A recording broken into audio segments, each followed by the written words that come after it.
Welcome everyone back to Double G 392, and today I am lucky enough to have YouTube gaming superstar per se, Lady Decade, on the channel. I want to thank you for being here. For anyone unaware, would you like to introduce yourself? Oh, thank you very much. I am Lady Decades, and this is an interview with Double G 392. So thank you very much for inviting me. No problem. So, I guess going into it, would you like to tell everyone what you do on your channel? Yeah, so my channel is a history documentary channel, where basically I go through obscure parts of gaming history and basically make videos telling everyone all about it. That's literally it. I like to try to get more of a focus on non-US and non-Japan history if I can do. Apart from that, the more obscure it is, the better I like it. Yeah, I gotta agree with that. Gaming has a lot of obscurities, and especially because even like here in the US, we know a lot about the US history and the Japanese history. So it's always cool to go to your channel and see the European history that we don't normally talk about over here. Yeah, I do that. Well, it's just there's so much involved in all of it, and what we found was YouTube is so US centric or so Japan centric if they're trying to be a bit more alternative, and that's why we ended up doing sort of handhelds around the world and trying to give local history. Or like, for example, recently with my Pegasus video, we picked one of those up in Poland and did some filming in Poland, and then made about 3 or 4 videos based on that. So yeah, it's just trying to offer stuff that's not been done before. Basically, that's the idea behind it. Which, I mean, that's always cool because you guys in Europe have had some systems that never made it over here. Like I think the Amiga 32. Yeah. Now, no, go on. Oh no, I was just going to say we've got so many obscure things over here. Like I think I've got a dragon 32 downstairs, which I don't believe made it out of Europe, possibly not even out of the UK. So what is a Dragon 32? It's literally a Welsh, I want to say microcomputer, but to be honest with you, I've never actually took out the box, so I've never actually properly looked. But that's downstairs in the garage. So. So what would you say is probably the most obscure thing you guys have in the collection? Oh, I've got a Sega Pico up there. Okay. A nice educational Sega console. Yeah. Hard to say. We've got so many things. It's actually, here's one. I mean, spoiler alert, I'll be doing a video on this. Joint ROM system dash. What is that? Attach. It's literally a it's an add-on by Bandai, which goes into the top of the Famicom and then allows you to play card games. So basically, like, you swipe your card along the top of it. So it's almost like an e-reader? Kind of. Let's see. It kind of reminds me of like the Amiibo cards. Okay. Where you use an Amiibo cards on your 3DS or. Hang on. My precious. Right. Okay, so that's it. There we go. So it plugs into the top there. So that goes into the top of the Famicom. And then this panel along the front is where you swipe the games. So, oh, sorry, that is one of my children is now knocking on the door. But yes, I've got, there's a load of Dragon Ball Z Cell Saga cards in there. So it's brilliant, but at the same time is the game itself is kind of a little bit like where you can't sort of, it's quite rudimentary. So for example, it's rudimentary, but it's also really faithful to the Cell saga. So for example, you've got Freezer in there. Okay. But if you've got Freezer, but then you get Trunks, then Trunks is going to obliterate Freezer. And there's not really Yeah. any kind of competition there, because Trunks's stats are obviously much higher than Freezer's. So Okay. it's quite rudimentary, but it seems to be, I was really worried that when we took a look at it, that it'd be too difficult to play, because the whole thing's all written in sort of hiragana and katakana. But it's sort of basic enough that you can sort of get an idea of what's going on. And if you're a Dragon Ball fan, then you're more or less going to understand what's going on anyway. But I will get around to making a video on that at some point, but I need to do a lot more research yet before I can. Okay. Yeah. I mean, for something that came out on the Famicom, it seems very advanced for that time period. Do you know what? I think the thing with Nintendo is they very much had a mindset of, rather than trying to search for sort of the latest technologies, the most cutting edge technologies, they would work with what was already considered mature and use that to the best of its abilities. I think Gunpei Yokoi had famously said in an interview once about like literally how Nintendo don't bother innovating. And obviously this was like back in the mid 90s when he said this, because they didn't need to. Like, if you think that the OG Game Boy, how many years that went on for, and then you was getting sort of Game Gears come out and it was obliterating that, or it basically didn't have that much in the way of progression as a device, until you sort of started moving from the Game Boy to the Game Boy Color to the GBA and GBA SP and so on and so forth. It was a lot slower before it became the 3DS, and now basically they're not doing too much of the 3DS anymore particularly, and it's all about the Switch. But that for a very long time it was very much a culture of, if it ain't broke, don't fix it type thing. Mm-hmm. It's funny because I feel like Nintendo's mindset is still kind of that with the Switch, and even like the Wii U no, but was. They're a bit more liberal now than they used to be. You have to remember that throughout more than half of Nintendo existing as a company, they were under the directorship of I can't remember his full name, Yamauchi. Okay. And then when he handed the reins over to Satoru Iwata, he was a lot more liberal. I'm just going to move this camera a bit because it's getting on my nerves. Like, my head's like that. It became sort of a bit more progressive under him. And you have to remember, he wasn't always first party Nintendo, because HAL Laboratories was its own thing. So he was a little bit further outside. But I do feel like Asian culture, particularly East Asian culture, is very much more like it's hard to say. It's almost like in their society, you go along with everything. So for example, in Japan, they are very much like, your job is a part of your honor. So it's like stick to tradition in a way. Yeah. So like, for example, if people expect you that if you join a job, that's it, you are remaining within that company structure, and so on and so forth. And then you sort of get like the occasional mavericks who would go in and think outside the box, but that's a very un-Japanese and un-East Asian way of thinking and living. And you can actually make yourself quite a pariah in those kind of cultures if you don't go with the flow. And so I can understand from a Japanese mentality that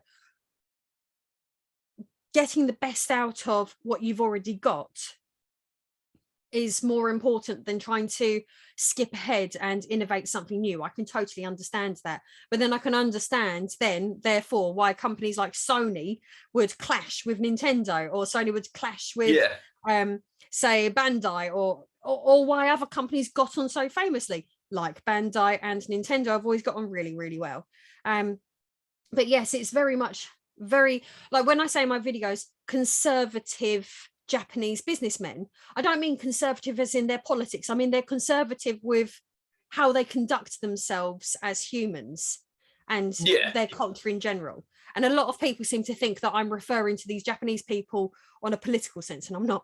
Yeah, no. It's just how they are, literally how they are. Yeah, I mean, it's interesting too because I always take it like when you see like some of those movies where they're trying to make like an international deal with like a Japanese businessman, there's so much of like that respect factor that has to come into it, and like I guess the Oh, traditional totally. way of conducting yourself. Like if you think about all of the problems between Sega of America and Sega of Japan, like Mhm. literally the Japanese side of things, bearing in mind they sort of focus more on the hardware side of things and the progression of the actual systems, and then they left America to more software development. But then they had the Americans having to drag out the life of the Genesis, and then you get the Yeah. 32X and the Mega CD and this, that, and the other, and this strange peripheral, and the Neptune and the Pluto, and so on and so forth. And then anything that that President Tom Kalinske is someone that comes up a lot in my videos. Basically, more or less anything that he approached Japan with would be laughed out the door. So like when Yeah, and Microsoft approached them and stuff. I watched your latest video of how originally the N64 technology was approached to Sega of America, and they Yeah. kind of came out there and said, we don't really have anything to do with the hardware, but we'll see what we can meet up and like, figure out about it. And it's very interesting in that because, that's ultimately they didn't go with it and it went with Nintendo. And they had the console we all know as the Sega Saturn instead, Yeah. which Yeah. Because America, yeah. It's I would say, literally which that the Japanese literally thought, well, we know better. And that's it. yeah, That's just the mentality. Like you have to remember, like they're very much so honor bound in their culture. You have to remember after the fallout of the literal fallout of World War II, and they'd had mhm. atomic bombs dropped on Nagasaki and Hiroshima. Um, you've then got a country that's been obliterated, an extremely proud nation.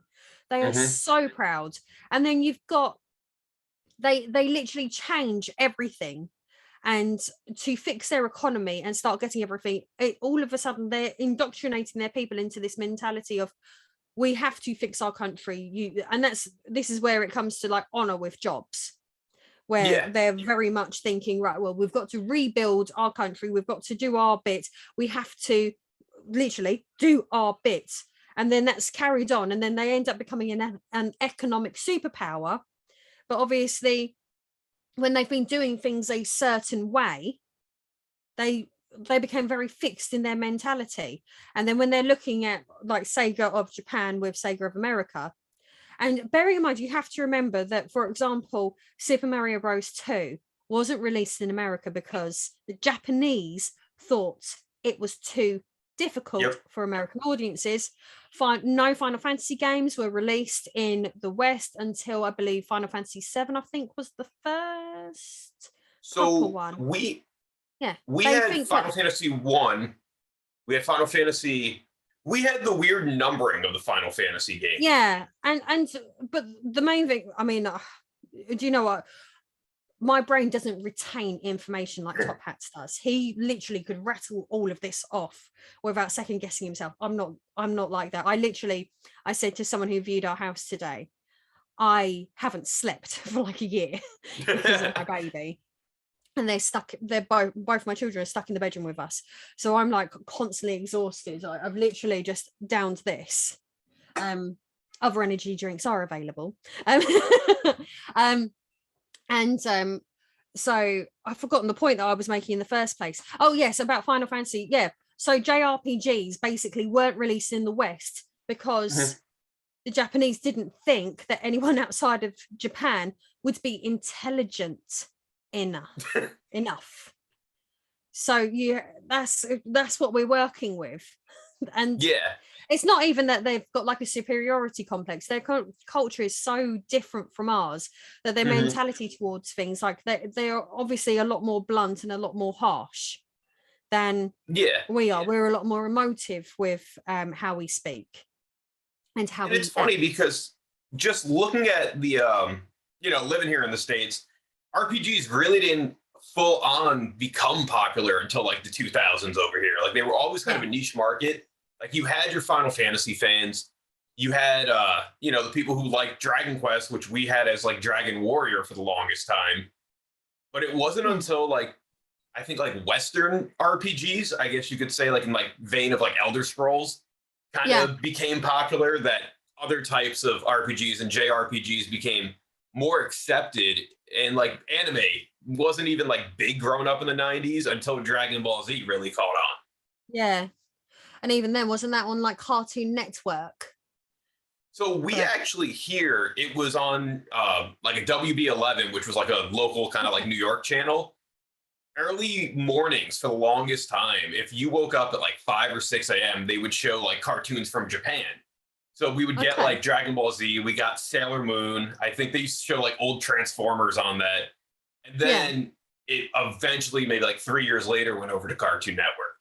Oh, okay. Yeah, but you see, I recall over here, Dragon Ball was on Cartoon Network. But I had then, I mean, I didn't get Sky until I was about 14 years old. And then Okay. if I watched anything remotely masculine, my mum would be like, "Oh no, don't watch that. Oh no, that's for boys." So I never got, like, say I turned on wrestling, like I really do believe if I had been allowed to just watch wrestling when I was younger, I would be a bigger wrestling fan now. But my mum used to not let Really? me watch it. And then Dragon Ball, my mum saw me watching, it was the Boo saga. I just remember watching one of Okay. the big long epic battles, but again, that stretches over about 20 episodes, and I Yeah. only got to see 2 or 3 before my mum shut that one down. So um yeah, so she just, if she didn't think it was feminine enough, basically, then She wouldn't let I you didn't watch really it. get, no, I couldn't watch it, no. It's like, I remember my mum used to say, "No, you dress so masculine," because I used to hang out with all the grungers. So Yeah. um so I never had, like, I was never allowed to buy any of like the big like parachute jeans that they all wore, or buy like Vans or wear any of like the big black band hoodies or anything like that. Wasn't even allowed a looking on any of that. um Really? so I ended up mainly dressing like an indie kid, which was, so I could just about get away with that with my mum, in skinny jeans and Converse All Stars, and then like a fitted like blazer jacket with like a big baggy scarf on. I could just about get away with that. And then you wouldn't think I dress like that now, because I wear like skirts and dresses every day now. She got what she wanted How in the time end. changes you, right? Yeah, yeah. So, But like, what yeah. on that side of the world, what's fashion like nowadays? It all seems to be very much like, I'm going into the shops and it's all Gen Z fashion. It's Okay. very androgynous, basically. Is I'll go into like H&M and be Okay. totally lost, because for me, I would go into H&M and look for a pencil skirt, or Yeah. I'd go in and look for like a wrap dress or something like that. And I find it really hard to find clothes that suits me, that I like, because it's all sort of like big baggy jeans, and I don't really wear jeans particularly anymore. I have got one pair left, but they're not very flattering, so I don't really wear them. Um, so yeah, I struggle, to be honest with you, to find clothes over here, because it is all just like really ultra baggy loose clothes, and it's all Yeah. stuff that my littlest sister, who's 15, she looks amazing in all of it, but she's 15. No, Yeah. so of course a big baggy t-shirt and then ripped jeans um and Vans, those, those black Vans that have like the white bits on and stuff like that. Yeah. Yeah. She looks amazing in all of that, but of course she will. Like, she's a little Yeah. girl, basically. um It's that generation. yes, yeah. But for me, no, it just makes me look like mutton dressed as lamb. Now, in terms of, I guess, gaming, do you guys have like local areas that still sell like retro games and stuff, or you have to buy everything like online? Um, well, mostly around here, a lot of the retro gaming shops that we used to go to have closed down. So now my nearest proper retro gaming shop is called Retro Hunter, and that's in a place called Southend, Okay. which is do you know there's a YouTuber called Kim Justice? Never heard of them. I'll have to check them out. Okay, amazing channel. Like she's a lot more old school with what she puts forward, but if you Okay. like, it's very much very much English gaming history. But her local town is a good hour and a half drive from here, even though as the bird flies it should only really be half an hour. But Okay. you have to sort of, oh, I think someone's just followed me on Twitch, sorry. It's fine. Yeah. But yeah, basically it takes me about an hour and a half to get to her. And Retro Hunter is an amazing retro gaming shop.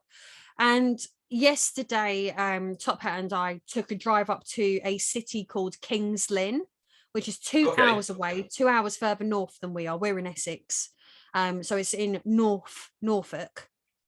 We've gone over Okay. there and found a massive retro gaming shop, and they had such a really sort of decent collection of stuff. Like, and we was quite shocked at rare stuff that was in there, and even their CEX. Now, generally speaking, I don't often go into CEX because often I feel like what they've got is overpriced for what it is. So like Okay.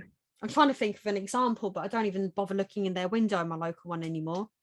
Um Now, CEX, would that be like a GameStop type of store, like a chain store?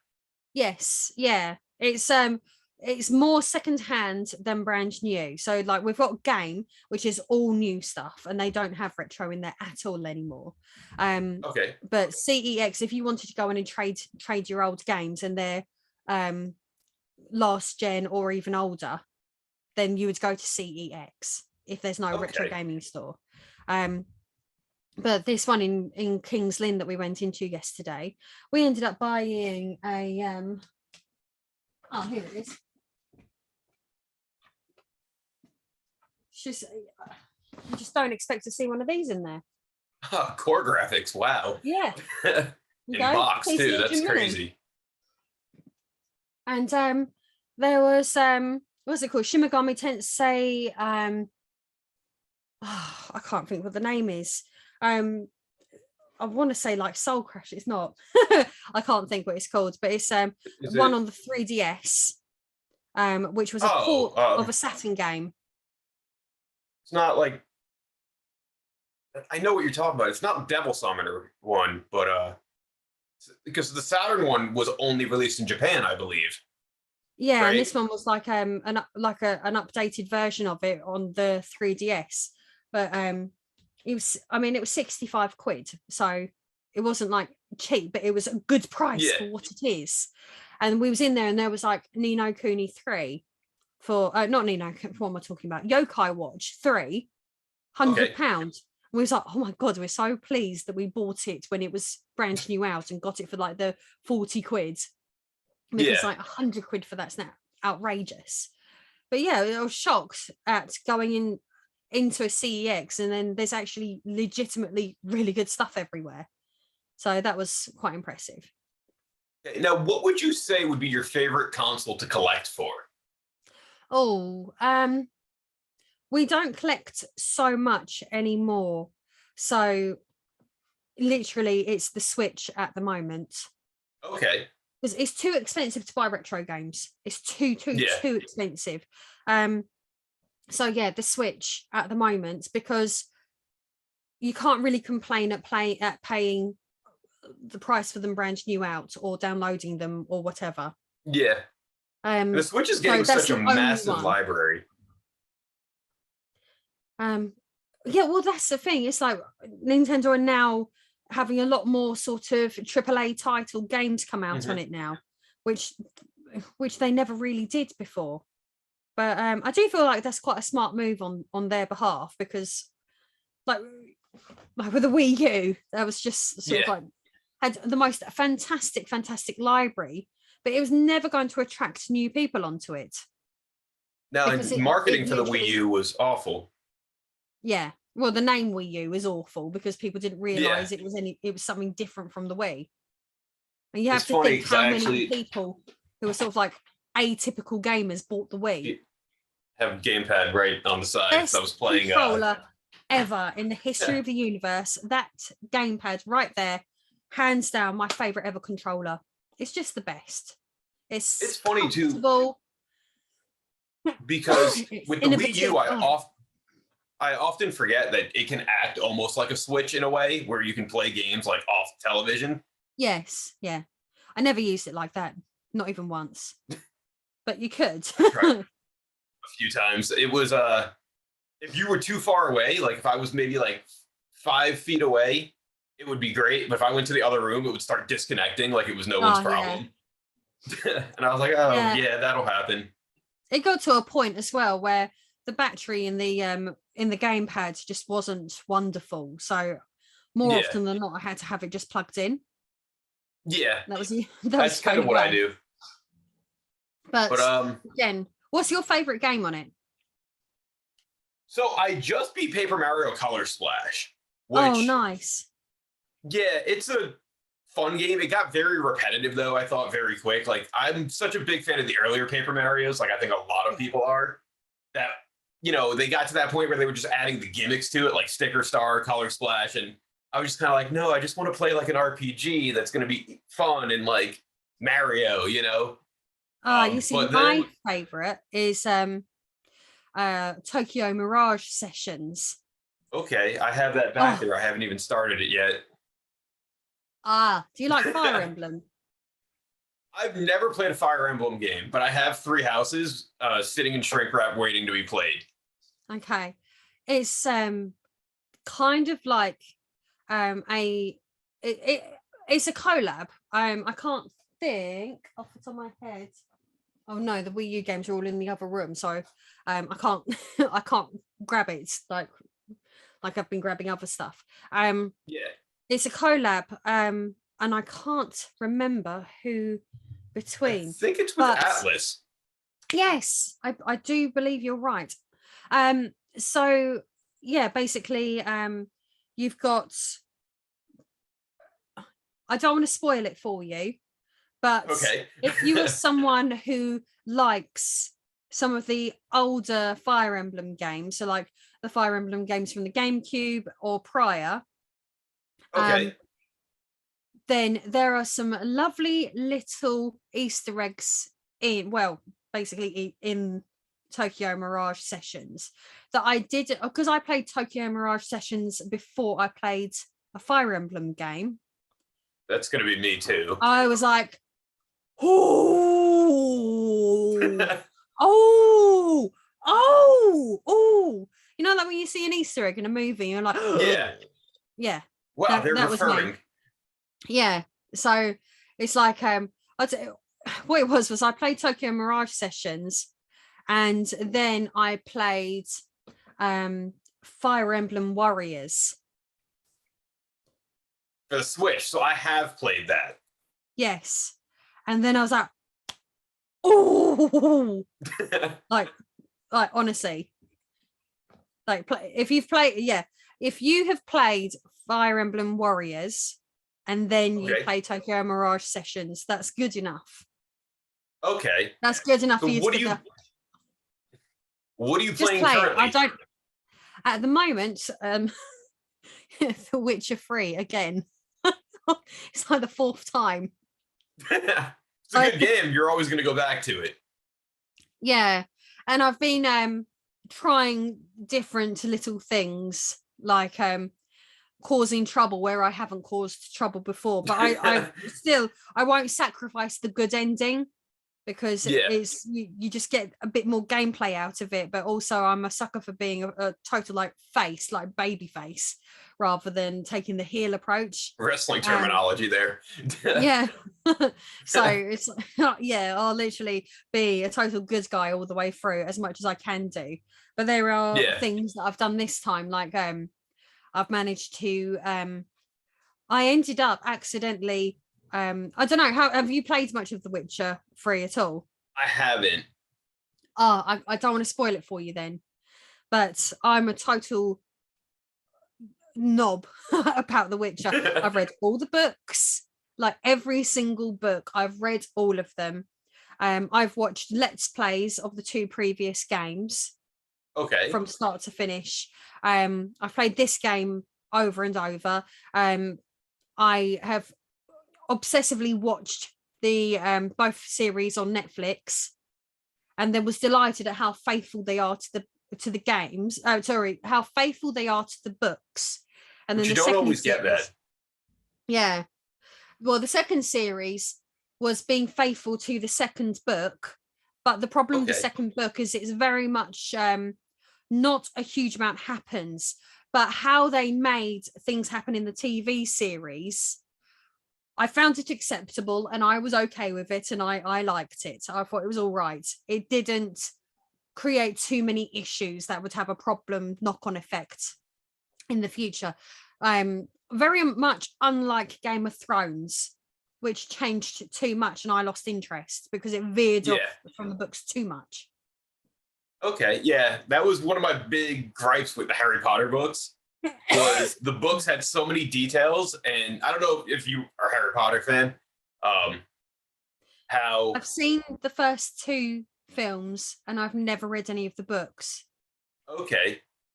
The third book, basically what happens without spoiling it, is in the third movie, they just kind of switch around so many plot points from when they actually happen in the book Okay. that like the ending of the movie is just a plot point that's in the middle of the book. And I was like, why did we just save that? That makes no sense.